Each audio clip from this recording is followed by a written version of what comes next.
नमस्कार विद्यार्थी मित्रांनो, मी बाळासाहेब दैफळे बँकर्स पॉईंटच्या ऑफिशियल यूट्यूब चॅनलवरती तुमचं स्वागत करतो। मी याच्या अगोदरच तुम्हाला सांगितलं होतं की वर्षाची सुरुवात ही आपली धमाकेदार झालेली आहे। याच्या अगोदरच्या व्हिडिओमध्ये आपण सांगितलं होतं की IDBIच्या व्हॅकन्सी ह्या नुकत्याच आल्या होत्या, ज्याच्यामध्ये 1000 व्हॅकन्सी आहे। कॉम्पिटिशन भरपूर आहे, पण त्याच्या कंपॅरिझनमध्ये रिक्रुटमेंट या देखील भरपूर साऱ्या आहेत। वर्षाची सुरुवात का म्हटलं तर मी तुम्हाला आधी सांगितलं, आधीच्या IDBI बँकेच्या जे एक्झिक्युटिव्हचं नोटिफिकेशन होतं त्याच्यामध्ये की 1 एप्रिलला मागच्या IBPS कॅलेंडरचे सगळेच्या सगळे रिझल्ट लागले। त्यामधून जे विद्यार्थ्यांचे एखाद्या मार्काने म्हणा किंवा काही विद्यार्थ्यांचं इंटरव्ह्यूमध्ये थोडेसे कमी मार्क्स आल्यामुळे म्हणा सिलेक्शन राहिलं असेल, अशा विद्यार्थ्यांसाठी इमिडिएट एक जाहिरात आली होती। नर्वस न होता, आपल्याला तिथं टेन्शन न घेता, आपल्याला आता आणखीन खूप काही करायचं आहे। एखादा मार्क्स मिळवण्यासाठी की आपल्याला जास्त मेहनत घ्यायची नाही आहे, थोड्याशा आहे त्या कंडिशनला आपल्याला थोडंसं अपग्रेड करण्यासाठी आपल्याकडे वेळसुद्धा भरपूर प्रमाणात अवेलेबल आहे। आणि मग IDBIची एक्झिक्युटिव्हची व्हॅकन्सीचं जे नोटिफिकेशन आलं होतं त्याच्यानंतर इमिडिएट RRBचं नोटिफिकेशन हे थोडं लेट येत असतं, पण ह्या वर्षी हे नोटिफिकेशन 1 जूनलाच आलेलं आहे आणि परीक्षा देखील जुलैमध्ये इमिडिएट आहे। तर तुमच्यासाठीही ज्या विद्यार्थ्यांचं राहिलेलं असेल छोट्या छोट्या मार्काने, तर त्यांच्यासाठी अगेन ही सेकंड गोल्डन ऑपॉर्च्युनिटी आहे। म्हणजे यंदाची सुरुवात आपली एकदम ब्लॉकबस्टर झालेली आहे। फक्त आपल्याला आपली तयारी पूर्ण करायची आहे आणि सगळे फॉर्म भरून आपल्याला पुन्हा एकदा जिद्दीनं लढायचं आहे। तर आजचं जे नोटिफिकेशन आहे याच्यामध्ये किती व्हॅकन्सीज विद्यार्थ्यांसाठी आहे, कोण कोण ॲप्लाय करू शकतं, ग्रॅज्युएशन केव्हा झालेलं पाहिजे, ॲज ऑन डेट काय असेल, वयाची अट काय असेल, तर ह्या सगळ्याची डिटेल आज आपण RRBच्या नोटिफिकेशन जे ॲज इट इज नोटिफिकेशन आलेलं आहे त्याच्यामध्ये बघणार आहोत। थोडासा व्हिडिओ हा लॉंग असेल कारण याच्यामध्ये क्वेश्चन ऑफ द डे आपण 3-3 मिनिटाचं घेतो सिरीज, बरोबर, पण याच्यामध्ये मी तुम्हाला सगळी माहिती सविस्तर सांगणार आहे। ठीक आहे, तर आपण हे नोटिफिकेशन बघू। नोटिफिकेशन ह्यावेळेस थोडंसं चेंज केलं आहे, दरवेळेसपेक्षा नोटिफिकेशनमध्ये चेंजेस करण्यात आलेले आहे। मी 1 to 1 जवळपास सगळेच पेज जे की 23 ते 67 पेजेस आहे जवळपास, पण त्यातला जो इम्पॉर्टंट डेटा आहे तो सगळ्याचा सगळा मी याच्यामध्ये तुमचा कव्हर करणार आहे। ठीक आहे, आता याच्यामध्ये तुम्हाला हे पहिले असं देत नव्हतं, इंडेक्स देत नव्हते, डायरेक्ट नोटिफिकेशन यायचं, खाली सगळी माहिती यायची, पण आता ह्यावेळेस सगळी इंडेक्स तुम्हाला ह्या ठिकाणी दिलेली आहे। बघा, तर आपल्याला फॉर्म भरण्यासाठी ह्या वेबसाईटवर जावं लागेल IBPS.in आणि त्याच्यामध्ये जाऊन तुम्हाला RRBवरती क्लिक करावं लागेल। IBPS RRB लेफ्ट साईडला एक पूर्ण कॉलम असतो आणि RRBमध्ये 12th RRBचं हे नोटिफिकेशन आहे, म्हणजे 12वं वर्ष आहे। हे वर्षात एकदा RRB येत असते। 2010ला स्टार्ट झालं होतं रिक्रुटमेंट, तर ही 12वी रिक्रुटमेंट आहे। याच्यामध्ये 3 जागा ह्या भरल्या जातात, 3 ते 4। पहिले असते ऑफिस असिस्टंट, म्हणजे याला आपण क्लर्क म्हणतो, ऑफिस असिस्टंट। ऑफिस असिस्टंटसाठी स्टेट वाईज रिक्रुटमेंट असते। कशी रिक्रुटमेंट असते? स्टेट वाईज, म्हणजे एका स्टेटसाठी तुम्ही फॉर्म अप्लाय करू शकता। दुसरं स्केल 1, स्केल 2 आणि स्केल 3 आहे। तर याच्यामध्ये मात्र तुमची जी रिक्रुटमेंट असते ती स्टेट वाईज नसते, तुम्ही ओव्हरऑल इंडियासाठी फॉर्म भरू शकता। स्केल 1 अगेन तुम्ही महाराष्ट्रासाठी टाका, म्हणजे तुम्हाला तिथं फायदा होईल। 2 आणि 3 मात्र महाराष्ट्रामध्ये जागाच नसतात, म्हणून तुम्ही ओव्हरऑल इंडिया कुठेही अप्लाय करू शकता। बघा, आता याच्यामध्ये इंट्रोडक्शनमध्ये काय काय दिलेलं आहे, इंट्रोडक्शन, पार्टिसिपिंग बँक कोणकोणते आहे, इलिजिबिलिटी क्रायटेरिया काय, नॅशनॅलिटी। आता हे काय सांगायची गरज नाही नॅशनॅलिटी तुम्ही इंडियन पाहिजे म्हणून, तसं नेपाळचे वगैरे पण काही काही ठिकाणी अप्लाय करू शकतात, पण आपण फक्त आपल्या मुलांसाठी हा व्हिडिओ बनवत असतो, म्हणजे सिटीजन तुम्ही इंडियन असालच। एज क्रायटेरिया मात्र आपल्याला इम्पॉर्टंट असतो, ते आपण बघणार आहे। तर हे सगळं जे दिलेला डेटा होता हा आपल्या काही कामाचा नाही, इथं फक्त तुम्हाला ही इंडेक्स आहे, इंडेक्स आपल्या कामाची नाही। आता इथे इंट्रोडक्शन दिलेलं आहे, इंट्रोडक्शनमध्ये सुद्धा आपल्याला फक्त एवढंच कामाचं आहे की कोणकोणत्या, आता याच्या एक्झाम्स कधी आहे याचं पुढं आपल्याला दिलेलं आहे सगळ्याचं सगळं डिटेलमध्ये, पण इथं काय बघितलं, the online examination next common recruitment process RRB, sorry याला थोडंसं झूम केल्याशिवाय तुम्हाला ह्या गोष्टी दिसणार नाही। तर आपण याला दरवेळेस थोडंसं झूम पण करणार आहोत. आता मागच्या वेळेस थोडंसं प्रॉब्लेम झाला होता, पण यावेळेस आता सगळं आपण शिकलेलो आहे प्रॉपरली, तर हे नोटिफिकेशन प्रॉपरली दाखवू शकतो. The online examination of next common recruitment process for RRB 12 for the recruitment of group A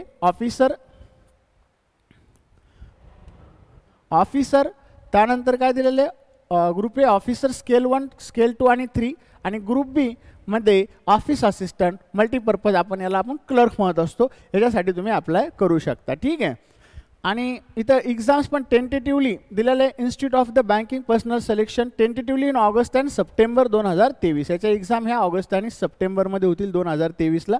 interview of recruitment group A officer scale 1 scale 2 3 under the same process will be coordinate nodal regional bank with the help of NABARD and IBPS consultation with appropriate authority tentatively in month of November 2023. म्हणजे August सप्टेंबरला परीक्षा होतील men's, आणि त्याचं interview हे नोव्हेंबरमध्ये होतील आणि इमिडिएट जानेवारी फेब्रुवारीमध्ये RRB काय करत असते, त्यांचे रिझल्ट दाखवत असतात आणि त्याच्यानंतर डायरेक्टली तुम्हाला अपॉइंटमेंट भेटते. आत्ताच रिसेंटली मला वाटतं 25 मेला RRB क्लेरिकलचं डॉक्युमेंट व्हेरिफिकेशन हे झालेलं आहे. तर याच्यामध्ये आपल्याला काहीही बघायची गरज नाही, इथंसुद्धा आपल्याला काहीही बघायची गरज नाही. पूर्ण आपण हे नोटिफिकेशन इन डिटेलमध्ये बघणार आहोत, म्हणून पूर्ण नोटिफिकेशन बघत चला. ठीक आहे. आणि ज्यांना थोडीफार याच्यामध्ये माहिती असेल त्यांनी पूर्ण नाही जरी बघितलं तरी चालतं, जे कामाचं आहे तेवढं बघा. ओके. आता RRBमध्ये RRBची जी एक्झाम IBPS द्वारे घेतली जाते त्याच्यासाठी ह्या टोटल 43 बँका आहेत. किती बँका पार्टिसिपेट करत असतात याच्यामध्ये टोटल 43 करत असतात. पण आपल्यासाठी इम्पॉर्टंट असलेली बँक असते महाराष्ट्र ग्रामीण बँक. हिचं हेड ऑफिस औरंगाबादला आहे. ओके. आणि आपल्याला जर मराठी येत असेल तरच आपण ऑफिस असिस्टंट म्हणजे क्लेरिकल लेवलचा फॉर्म ह्या बँकेसाठी भरू शकतो. त्यानंतर दुसरी एक बँक आहे, हे अल्फाबेटिकलनुसार लावलेलं असल्यामुळं थोडंसं खालीवरती करावं लागते आपल्याला याच्यामध्ये. तर दुसरी बँक आहे विदर्भ कोकण ग्रामीण बँक, जिचं हेड ऑफिस नागपूरला आहे आणि हिलासुद्धा मराठी येत असेल तरच आपण काय करू शकतो, अप्लाय करू शकतो. तर ह्या दोन बँका आपल्यासाठी इम्पॉर्टंट आहे. क्लर्क ऑफिसर लेवलला याच्यामध्ये जर जास्तीत जास्त वॅकन्सी असतील तर आपल्याला महाराष्ट्रामध्ये पोस्टिंग भेटायला मदत होईल. आणि क्लर्कला तर आपण ऑफिस असिस्टंटसाठी तर आपण ह्या दोनच बँकांना अप्लाय करू शकतो. ओके. बघा आता ह्या बाकीच्या 43 बँका आहेत, पण ह्या स्केल 2 स्केल 3 वाल्यांसाठी बाकीच्या बँकासुद्धा इम्पॉर्टंट आहेत. आता इलिजिबिलिटी क्रायटेरिया काय आहे बघा. इथं इलिजिबिलिटी क्रायटेरिया आपल्याला दिलेला आहे. याच्यामध्ये पूर्ण PDF कोणच घेत नाही, त्यामुळे मी पूर्ण PDF ॲज इट इज घेण्याचा प्रयत्न करतो. इथं काय दिलेलं आहे बघा. टेंटेटिव्हली आपल्याला सांगितलं candidate please eligibility criteria specific basic criteria for the appointment to the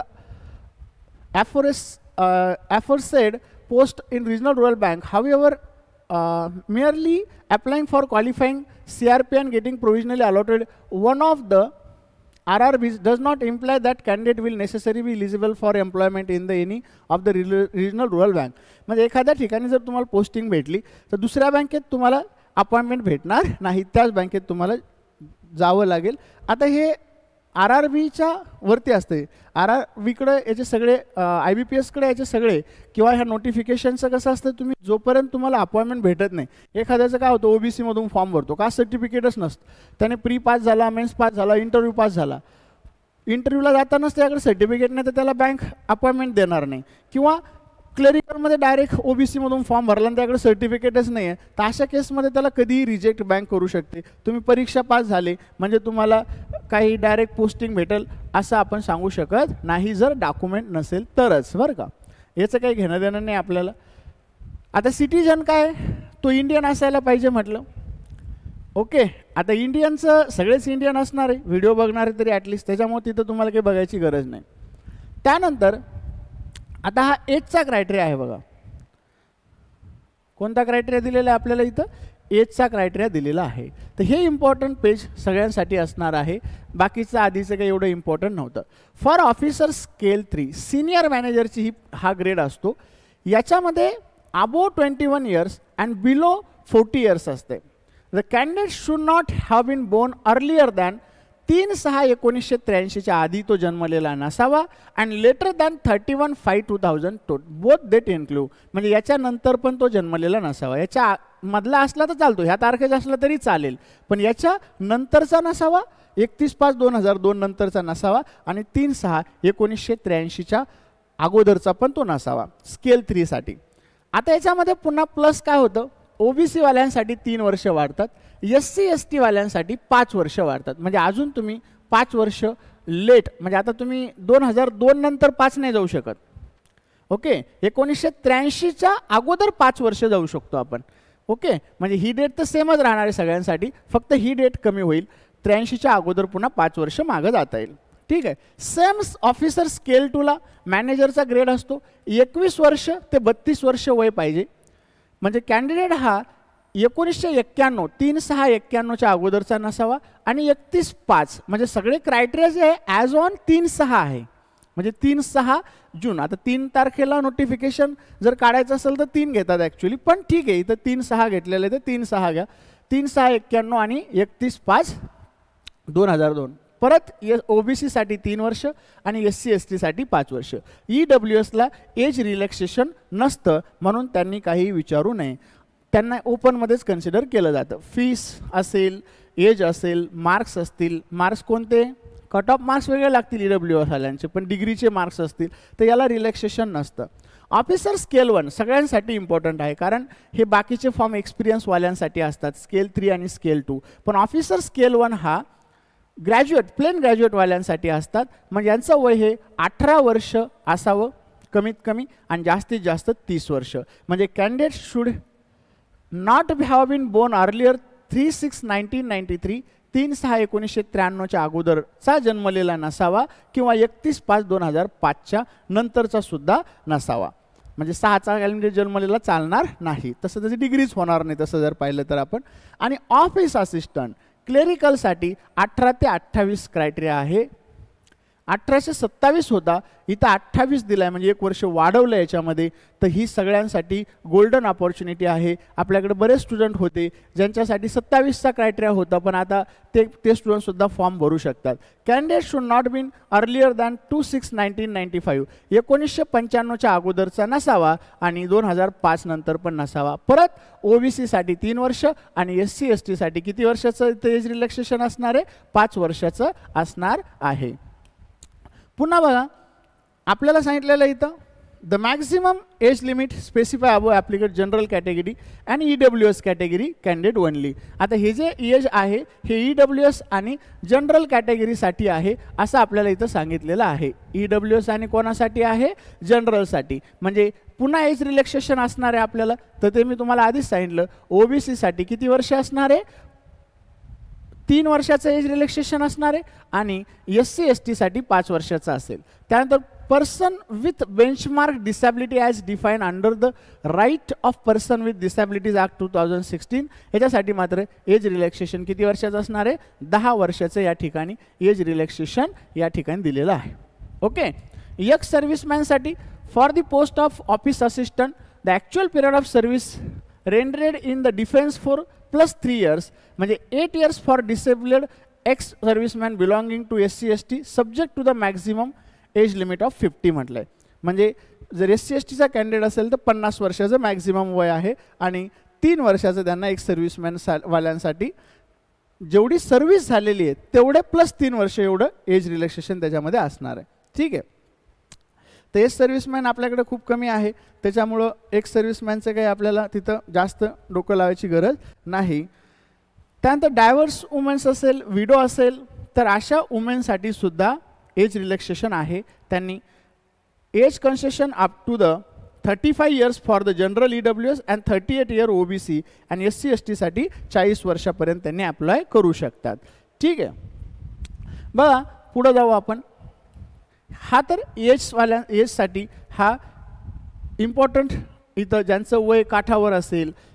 बऱ्याच विद्यार्थी मला विचारतात सर माझा हा लास्ट अटेम्प्ट आहे, पण 27 वर्षाची अट होती अगोदर, आता ह्या वर्षी 1 वर्ष वाढवलं आहे, म्हणजे तुम्ही अप्लाय करू शकता. आहेत तसे कॅन्डिडेट, मी त्यांना पर्सनली फोन करून पुन्हा एकदा सांगेल की तुम्ही क्लेरिकलला सुद्धा अप्लाय करू शकता. ओके.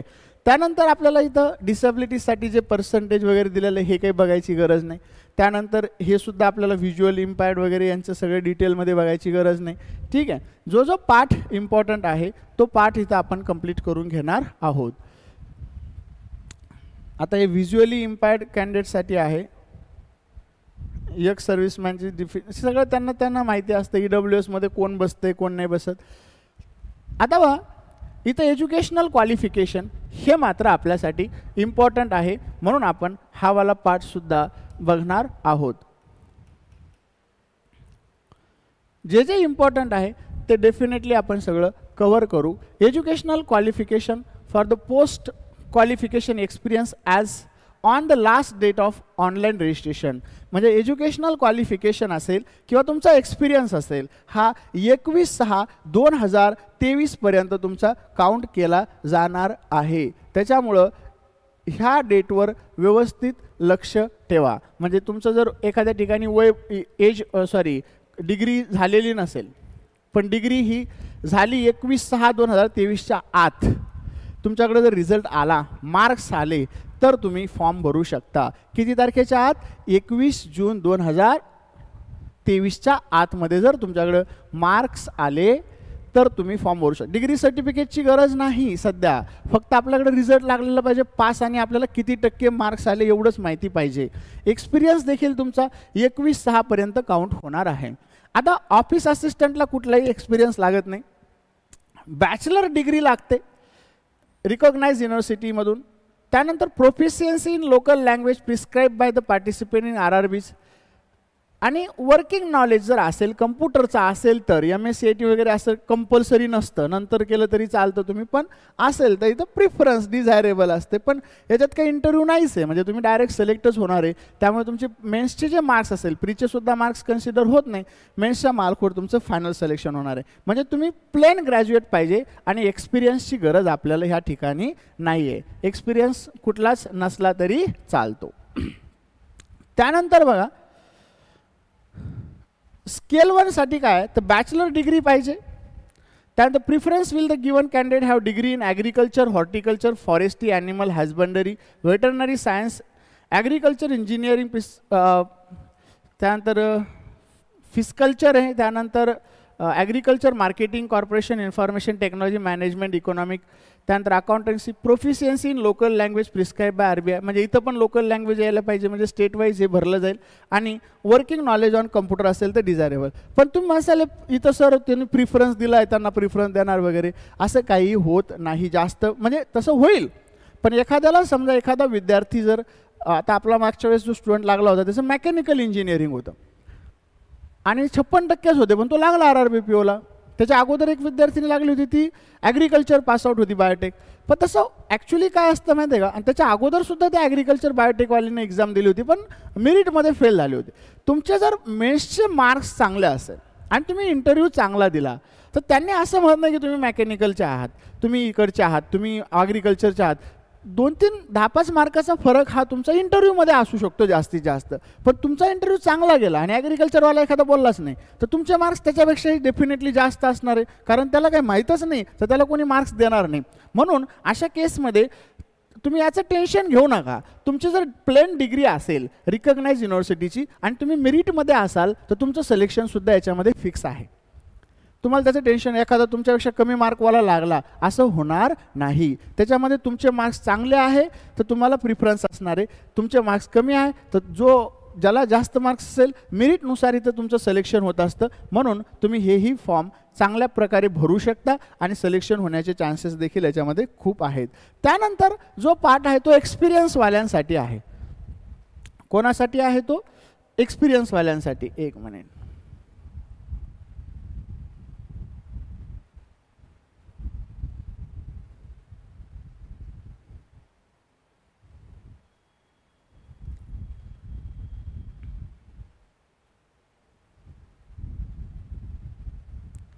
थोडंसं इकडं तिकडं जातं आहे कधी कधी, होईल हळूहळू. आता हे आपलं दुसरंच आपण नोटिफिकेशन याच्यामध्ये घेतो.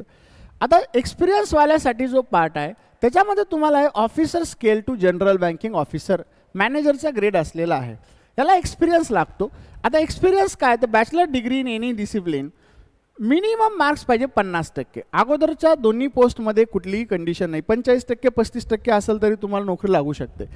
त्यानंतर सांगितलं प्रिफरन्स विल बी गिवन. प्रिफरन्सचं टेन्शन घ्यायचंच नाही. Having degree in banking, finance, agriculture, horror.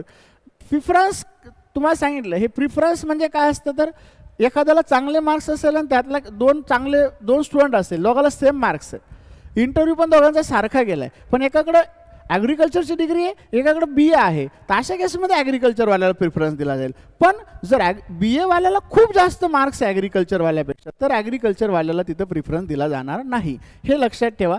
मग इथं मात्र 50% मार्क्स पाहिजे आणि 2 वर्षाचा bank or financial institution. Financial institution म्हणजे LIC असेल, बँक असेल, त्यानंतर IDBI असेल, एखादं कुठलंही मणिपुरम गोल्ड असेल तुमचं ऑफिसर, आता ते पण फायनान्शियल इन्स्टिट्यूशन आहे, श्रीराम फायनान्स असेल, तर अशा इन्स्टिट्यूटमधून तुमचे 2 वर्षाचा ऑफिसरचा तुम्हाला एक्सपिरियन्स पाहिजे. ICICI बँक असेल, प्रायव्हेट बँका असतील.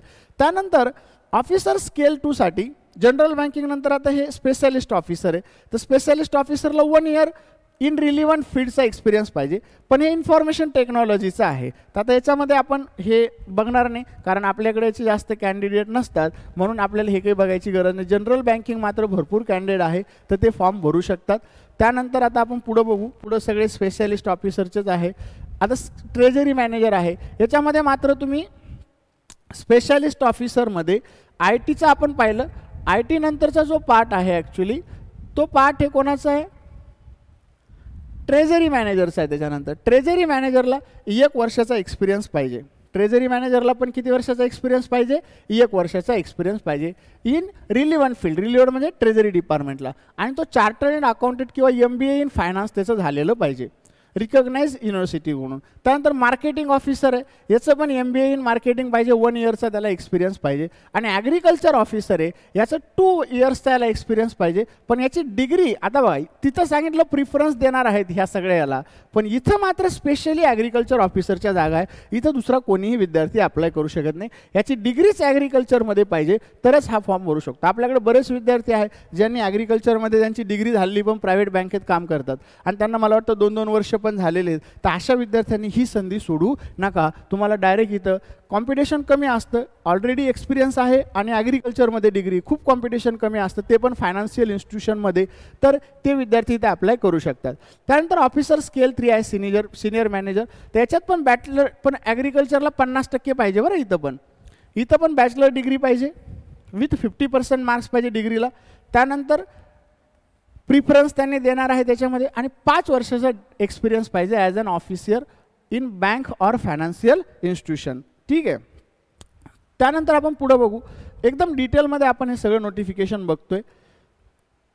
All the educational qualification mention should from university, institution, board, recognise government of India, approved by government regulator body, and the result should have been declare on or before 21/6/2023. ह्याच्यामध्ये दिसतंय ना तुम्हाला 21/6/2023 दिसतंय. तर सगळे रिझल्ट हे 21/6च्या आत लागले पाहिजे. बरेच जण 10 वेळा परत विचारतात की सर आमचा रिझल्ट आता आणखीन आला नाही, येणार आहे, अप्लाय करू शकतो का. 21/6च्या दिवशी किंवा त्याच्या अगोदर रिझल्ट आला तरच तुम्ही हे फॉर्म भरू शकता, अदरवाईज भरता येणार नाही. ठीक आहे. आणि सगळे डॉक्युमेंट तुमच्याकडे पाहिजे असं त्यांचं म्हणणं आहे. Passing eligibility examination will appear in marksheet वगैरे सगळं ओरिजिनल तुमच्याकडे पाहिजे. कधी आता इंटरव्ह्यूच्या टायमाला ते लागेल, पण आता तुम्ही पास झालेले असाल तर तुमच्याकडे डॉक्युमेंट येतील ना, तर त्यांचं म्हणणं आधी डॉक्युमेंट पाहिजे. पर्सेंटेज जिथं दिलेले आहेत आपल्याला तिथं 55 म्हटलं तर 54.99% जरी असेल, म्हणजे आता 50%चा क्रायटेरिया होता एज्युकेशनल क्वालिफिकेशन, तर एखाद्याला 49.99 असेल तर तो पण इलिजिबल नाही. 50 म्हणजे 50च पाहिजे परफेक्टली. ओके. त्यानंतर proficiency in language test for the recruitment of officer scale 1 and office assistant multipurpose, proficiency in language as specified below shall be essential in the qualification. म्हणजे काय म्हटलं, candidate who have already study in the language of the state in standard 8 or any level of above the standard 8 in government recognized board educational school having any, याचा काय अर्थ होतो सांगतो, certificate affect for the standard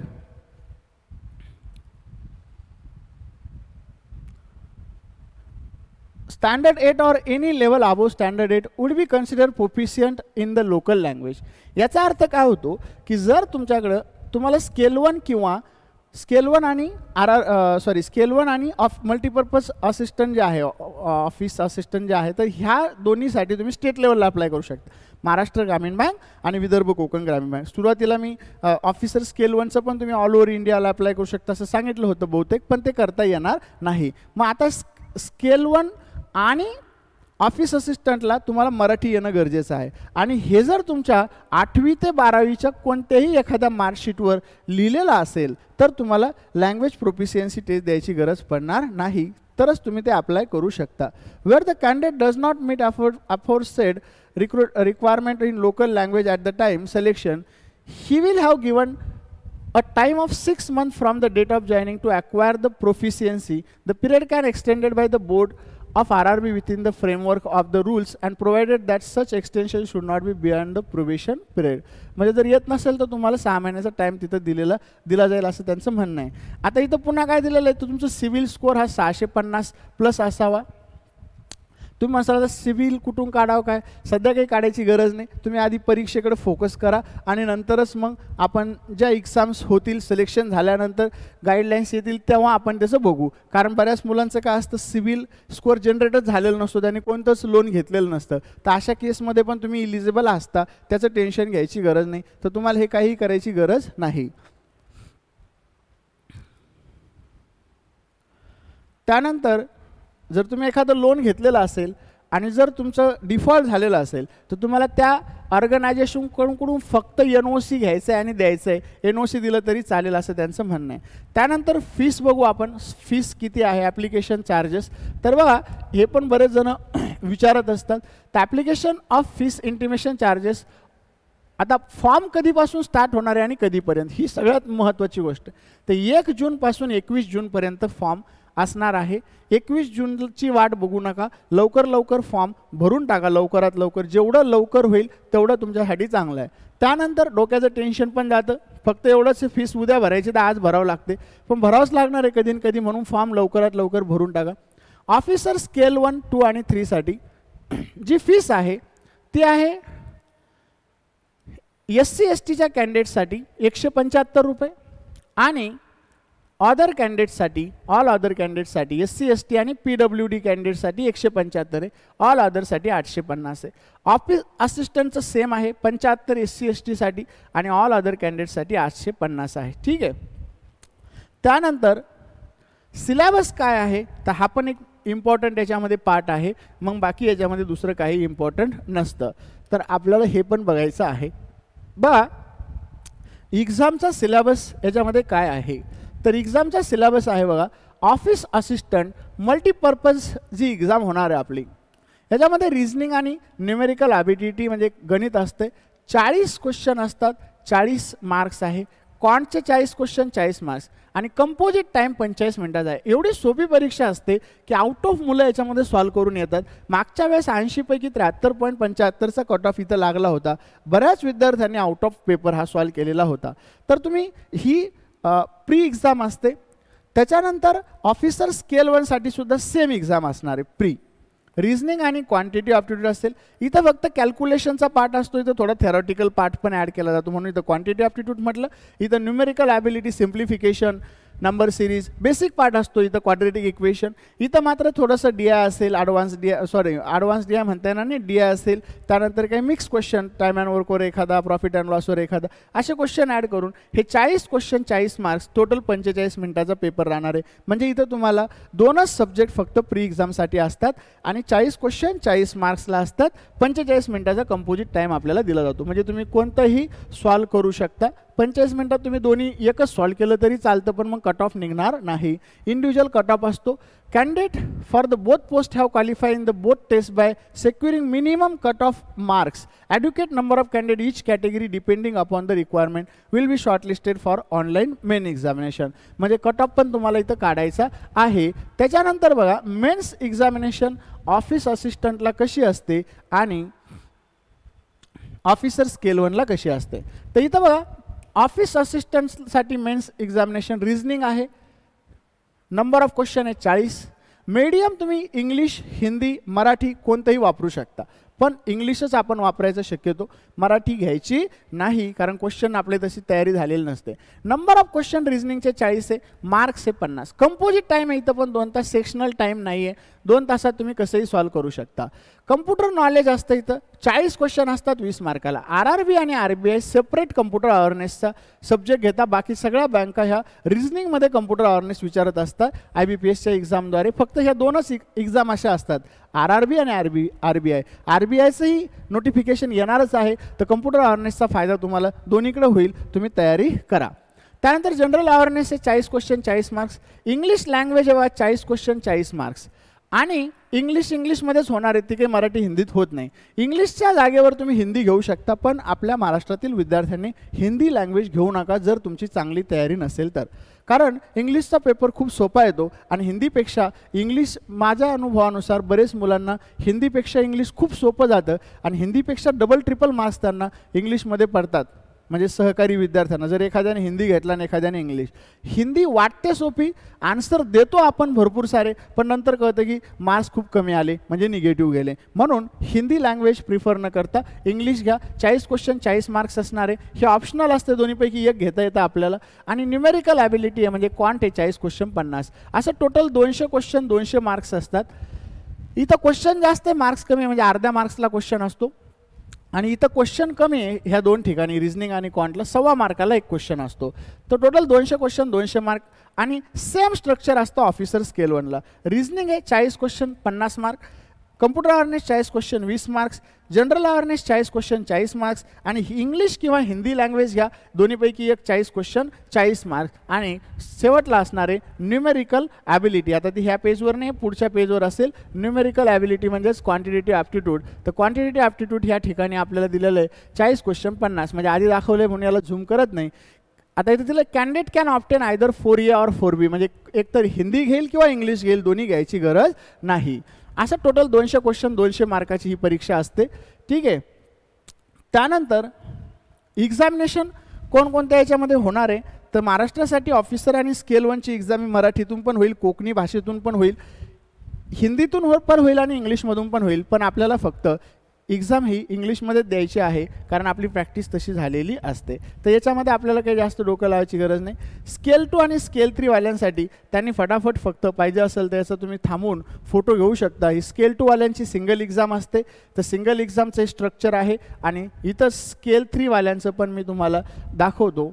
scale 2 वाल्यांसाठी general banking ऑफिसरसाठी ही परीक्षा आहे, ही specialist ऑफिसरसाठी आहे, त्यांनी त्यांचा फोटो पाहिजे तर काढून घेऊ शकता. आणि स्केल 3 वाल्यांसाठी आहे. अजून याच्यामध्ये पुढं समोर सब्जेक्ट असणारे रिजनिंग, कम्प्युटर आणि फायनान्शियल अवेअरनेस याच्यामध्ये फक्त ॲड केलं आहे. फायनान्शियल अवेअरनेस आणि इंग्लिश किंवा हिंदी घेऊन क्वांट घेऊ शकतात, म्हणजे एकच एक्झाम असणारे स्केल 3 वाल्यांसाठी. सेम स्केल 1 वाल्यांचा जो सिलेबस होता तोच इथं तुम्हाला दिलेला आहे. कट ऑफ हा प्रत्येक वेळेस चेंज होत असतो, त्यामुळे इथला कट ऑफ तुम्हाला बघायची गरज नाही. ओके. त्यानंतर पुढं आपण काय बघण्यासारखं आहे का बघू. त्यानंतर मला वाटतं सगळी जी माहिती होती ती आपल्याला इथं मिळालेली आहे, त्याच्यामुळं याच्यामध्ये जास्त हे जे आहे अनेक्स्चर वगैरे आपल्याला बघायची गरज नाही. आयडेंटिफिकेशन, व्हेरिफिकेशन, अमुक टमुक त्यांनी भरपूर दिलेलं असतं. हाऊ टू अप्लाय दिलेलं आहे, तर आपल्याला जसं अप्लाय कसं करायचं याच्यासाठी एक सेपरेट मी फॉर्म भरून तुम्हाला दाखवेल, एखाद्या विद्यार्थ्याचा किंवा माझ्या स्वतःचा एखादा फॉर्म भरून तुम्हाला मी दाखवेल. कॉल लेटर वगैरे जाऊ द्या. आता इथं डेट सगळं इम्पॉर्टंट आहे, तर डेट परत एकदा आपण डेट्स याच्यामध्ये बघू. बघा, अनाऊन्समेंट आहेत, ह्या डेट आहेत. ऑनलाईन रजिस्ट्रेशन स्टार्ट होणार आहे तुमचं. एडिट, मॉडिफिकेशन सगळं एकदाच असतं, MPSC सारखं वेगवेगळं नसतं. 1/6 ते 21/6 तुम्ही काहीही करू शकता फॉर्म, म्हणजे एकदा फायनल सबमिट केल्यावर त्याच्यात पण तुम्हाला चेंज करता येत नाही. मग अशा केसमध्ये तुम्हाला दुसरा फॉर्म भरून एकाच फॉर्मवरून परीक्षा द्यावी लागते जर खूपच चुकला असेल तर. अदरवाईज 1/6/23 ते 21/6/23 एवढंच फॉर्म भरायची डेट आहे. Payment fee intimation charges 30 date असणारे, वेगळी नसणारे. त्यानंतर download call letter for exam training 10/7 तुम्हाला ट्रेनिंग, प्री एक्झाम ट्रेनिंग असते SC ST OBC किंवा लेडीज महिला उमेदवारांसाठी, तर ते तुम्हाला 10/7 डाउनलोड करायचं आहे. कंडक्ट प्री एक्झाम ट्रेनिंग 17/7 ते 20/7 त्यांनी ट्रेनिंग देणार आहे. ओके, तर ट्रेनिंग घेतली काय नाही घेतली काय काही फरक पडत नाही. त्यानंतर download of call letter of the online examination prelim exam ही जुलै किंवा ऑगस्टमध्ये तुमची होणार आहे. डेट जुलै किंवा ऑगस्ट म्हटलं म्हणजे त्यात दोन्ही महिन्यातच होईल, पुढे जाणार नाही. त्यानंतर ऑनलाईन एक्झामिनेशन प्रिलिमिनरी ऑगस्ट 2023. ठीक आहे, कॉल लेटर जुलै ऑगस्टमध्ये येणार आहे. कॉल लेटर आले की 8 दिवसात परीक्षा असते, म्हणजे ऑगस्ट महिन्यामध्ये तुमची परीक्षा होईल. त्यानंतर रिझल्ट फॉर ऑनलाईन एक्झामिनेशन सप्टेंबरमध्ये लागेल, म्हणजे 2-3 स्लॉटमध्ये एक्झाम होते, लगेच सप्टेंबरमध्ये तुमचा रिझल्ट लागतो. आणि रिझल्ट लागल्यानंतर पुन्हा इथं मेन्स एक्झामचं पण आपल्याला दिलेलं असणार आहे. पूर्णच्या पूर्ण डिटेल जे कॅलेंडर असतं ते सेम फॉलो होतं. टेंटेटिव्ह म्हणजेच त्याच दिवशी असते, टेंटेटिव्ह म्हटलेलं असतं. एखाद्या केसमध्ये ते थोडंफार चेंजेस होत राहतात.